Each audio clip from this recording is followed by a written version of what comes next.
और इनको नंगा करके इनको गोलियां मारो। मैडम इनकी शक्ल, इनके बूथे हैं क्वालिफाई करने वाले, इनकी शक्लें हैं, इनकी शक्लें लानते भेजने वाली हैं।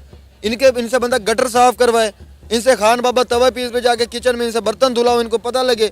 60-60 लाख जो है एक कैटेगरी के कॉन्ट्रैक्ट के उनके जो है मंथली सैलरी है बाबर आजम लोगों की। 40 लाख बी कैटेगरी के प्लेयर्स की है।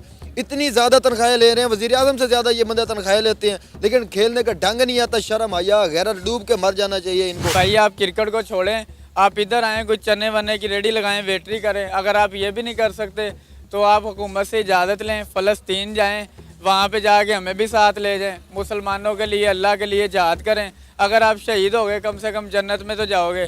पाकिस्तान के लिए तो आपने कुछ नहीं करना, सिर्फ आप 60 लाख तनख्वाह लेते हो महीने की, और उसके बाद जब आपसे पूछा जाता है, अकेले रिजवान ने पाकिस्तान का ठेका नहीं लिया हुआ, या अकेले बाबर ने ठेका नहीं लिया। हेलो गाइज, मेरा नाम अनुदीमान और आप देख रहे हैं नेशन ब्रो। पाकिस्तान के लोग कहते हैं कि उनके अंदर जज्बा बहुत है, ईमान बहुत है, कलमे की ताकत उनके पास बहुत ज़्यादा है, तो उनको कोई हरा नहीं सकता है। लेकिन एक जीतने के लिए पाकिस्तान के लोग तरस रहे हैं, रो रहे हैं। साउथ अफ्रीका ने बहुत ही खतरनाक हार हराई है, उसके बाद पाकिस्तानियों का रोना बंद नहीं हो रहा, इनकी बहानेबाजी नहीं बंद हो रही है। कि कभी कहते हैं कि भारत की पिच सही नहीं है, कभी कहते हैं कि यहाँ पर जय श्री राम के नारे लगते हैं, कभी कहते हैं रिजवान को नमाज नहीं पढ़ने दिया जाता है, इस वजह से हम जीत नहीं पा रहे हैं। मतलब बहाने बनाने में ये लोगों ने डिग्री करके रखी हुई है। पहले इनके बहाने सुनिए, फिर हम बात करते हैं इस टॉपिक के ऊपर। क्या कहेंगे पाकिस्तानी क्रिकेट टीम की कारकर्दगी पर? हम इंडिया से हारने के बाद लगातार अपने तमाम मैचेस हारते हुए आ रहे हैं। पहले इंडिया से हारे, फिर ऑस्ट्रेलिया से हारे, फिर अफगानिस्तान से, और आज हम साउथ अफ्रीका से भी हार गए हैं। मैडम मैं यही कहूँगा कि ये सिर्फ और सिर्फ जो है ना, ये दोस्ती और यारियाँ निभाई जा रही हैं। क्रिकेट को कोई तवज्जो इन्होंने नहीं दी, तमीज़ ही नहीं थी खेलने की। सारे टूर्नामेंट का जो है ना, वर्ल्ड कप के इन्होंने सत्यानाश कर दिए। मतलब कि पहला मैच हमारा नीदरलैंड से हुआ, हमने जनाब अल्लाह अल्लाह करके वो मैच जीता, वरना वो भी हम हार रहे थे। ये हमारी वह टीम है जिसकी वजह से पूरा पाकिस्तान सजदों में होता है, ये फिर भी हार जाते हैं। मतलब कि इतने जो है ना वो घटिया तरीन और इतने बदज़हन इंसान जो है वो टीम में इन्होंने डाल दिए, जिनको इच्ची बिच्ची क्रिकेट का ढंग का ही नहीं पता, खेलनी कैसे है, करना क्या है। मतलब कि बिल्कुल जलील इन्होंने एक ना, मतलब कि ठान के आए थे कि भाई हम इंडिया जा रहे हैं खेलने के लिए और पाकिस्तान को जलील करवाएंगे वहाँ के जाके। भाई आपको थोड़ी सी शर्म आनी चाहिए कि आप इंडिया गए हुए हो। भाई आप नीदरलैंड से हारे, जीते अल्लाह अल्लाह करके, आप इंडिया से हार गए, आपने श्रीलंका से जीत लिया, हमें बड़ी खुशी हुई जी। चलो यकीन हो गया कि पाकिस्तान भाई अब सेमी में जाएगा, इंडिया को ये कर देंगे, वो कर देंगे। वो जो हमने करना था वो इंडिया ने हमारे साथ कर दिया। मतलब कि हमें उन्होंने धोया, वीआईपी करके हमारा कचूमर निकाला, हमें बताया कि बेटा इस तरह धोते हैं, आपको धोना नहीं आता। उसके बाद जनाब हम जी ऑस्ट्रेलिया से जीतेंगे इंशाल्लाह, कोई मसला नहीं है। ऑस्ट्रेलिया के साथ हुआ, ऑस्ट्रेलिया ने हमें जो है ना वो औकात याद दिलाई कि बेटा आप 1970 वाली क्रिकेट खेल रहे हो, हम जो है ना हम 2024 की क्रिकेट खेलते हैं, और इस तरह की क्रिकेट जो है वो खेली जाती है। सारी ज़िंदगी हमने उनको क्रिकेट सिखाई, उन्होंने आज मतलब कि पाकिस्तान की वीआईपी करके ठुकाई कर दी। उन्होंने बताया कि बेटा ये ठुकाई हम कर रहे हैं आपकी, ये सारी ज़िंदगी आपको नहीं भूलने वाली है। भाई बगैर तो तुम्हारे साथ तो होना ही यही है। भाई तुम्हारे में अगर इंसानियत होती, या तुम्हारे में अगर थोड़ी सी जो है ना वो शर्म हया होती, तुम तो डूब के मर जाते। तुम उन्हें बोलने का मौका ही न दो। तुम्हें पता है कि नमक हलाल हरामी जो है ये इन्होंने सारी ज़िंदगी की है, उसके बावजूद तुम उन्हें बोलने का मौका दे रहे हो। इनकी शक्लें हैं, इनकी शक्लें लानते भेजने वाली हैं। इनसे बंदा गटर साफ करवाए, इनसे खान बाबा तवा पीस पे जाके किचन में इनसे बर्तन धुलाओ, इनको पता लगे।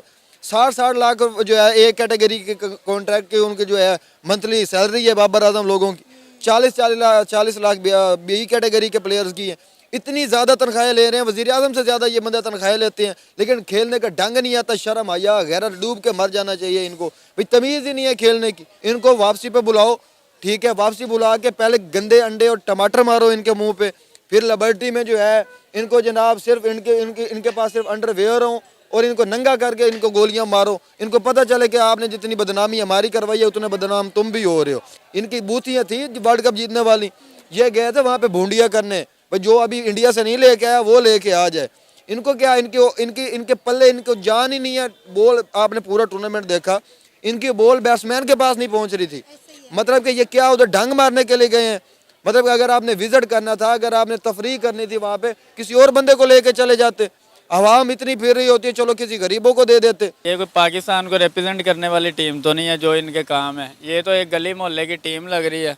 या ये दोस्तियाँ निभा रहे हैं, या ये कोई अपनी रिश्तेदारियाँ निभा रहे हैं, या ये बस 60 लाख का कॉन्ट्रैक्ट ले सकते हैं। बाकी मेरा ख्याल है कि ये क्रिकेट की तरफ तो अब आप मुझे बताएं कि 4 साल से इन्होंने तैयारी की है। आप मुझे बताएं रिजवान के अलावा आपके पास या बाबर के अलावा कौन सा प्लेयर है जो कि रनजें कर दे?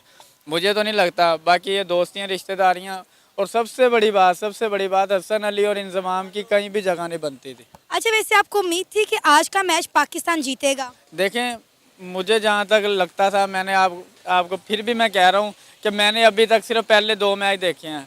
उसके बाद मैंने पाकिस्तान का कोई मैच नहीं देखा। वो इसलिए कि हर गरीब बंदा है, हम भी गरीब हैं, हर बंदे को अपनी रोज़ी प्यारी है। इनके ऊपर बैठ के टाइम वेस्ट करने से अच्छा है आप अपनी जॉब करें, आप जॉब पे जाएं, आप पैसे कमाएं, ठीक है।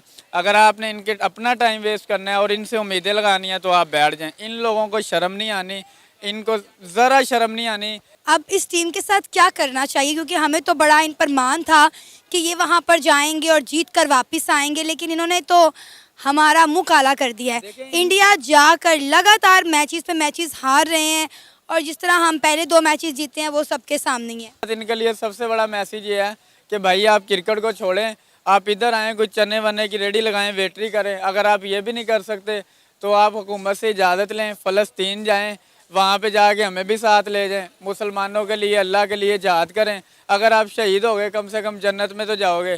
पाकिस्तान के लिए तो आपने कुछ नहीं करना, सिर्फ आप 60 लाख तनख्वाह लेते हो महीने की, और उसके बाद जब आपसे पूछा जाता है, अकेले रिजवान ने पाकिस्तान का ठेका नहीं लिया हुआ या अकेले बाबर ने ठेका नहीं लिया हुआ कि वो पाकिस्तान के लिए रनजे करे। इंडिया के बोर्ड से सीखें।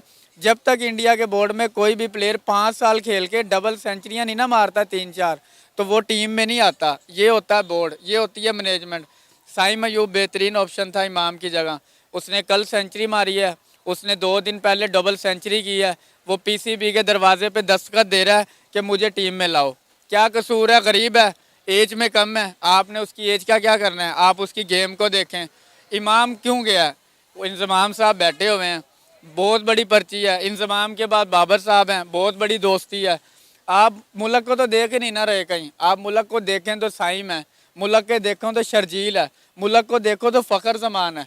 बहुत से प्ले अब चांस दे रहे हैं। अब चांस का क्या फ़ायदा जब पानी आपके सर से गुजर गया। देखिए, मैच तो काफ़ी टक्कर का था और इसमें पाकिस्तान की टीम ने मेहनत भी की थी, लेकिन कहते हैं ना कि जब इन पोरकियों की हालत ही ख़राब हो तो इनका देश जब भीख मांग रहा है तो फिर इनकी टीम कैसे सही रह सकती है। इनकी टीम भी जीतते जीतते रह गए क्योंकि इनकी किस्मत ख़राब है। वर्ल्ड कप के अंदर जीतने के लिए तरस रहे हैं और पाकिस्तान के लोग जो जीत वाली खुशी है वो उनको नसीब नहीं हो रही है। पाकिस्तान के जितने भी लोग हैं सबका यही मानना है कि इनकी टीम नंबर 1 है, अभी तक कहते थे। इसके बाद में अपने बाबर बैट्समैन को नंबर 1 कहते थे। इसी तरीके से ये कहते हैं कि इनकी आर्मी नंबर 1 में। जब तक भारत से कुछ टकराता नहीं है तब तक इनका सब कुछ नंबर 1 होता है, लेकिन जब भारत से टकराता है उसके बाद में इनका कुछ नंबर 1 नहीं रह जाता है। ना इनका जज्बा काम आता है, ना इनका ईमान काम आता है, ना इनकी ईमान की दौलत काम आती, मतलब सब कुछ इनका धराशायी हो जाता है। कुछ भारत के सामने काम नहीं आता है। तो पाकिस्तानियों सुन लो, जिस आर्मी को तुम नंबर 1 कहते हो ना, वो भी तुम्हारी फिसुड्डू आर्मी है। इसी तरीके से जिस तरीके से तुम अपनी क्रिकेट टीम को नंबर 1 कहते थे, तो भैया सुधर जाओ और रोना चालू रखो, क्योंकि तुम इस वर्ल्ड कप के अंदर कोई भी मैच आज जीत नहीं सकते हो। आपका क्या कहना है हमें कमेंट सेक्शन में जरूर बताइएगा। मिलते हैं नए वीडियो के साथ। नमस्कार, धन्यवाद, जय हिंद, जय भारत।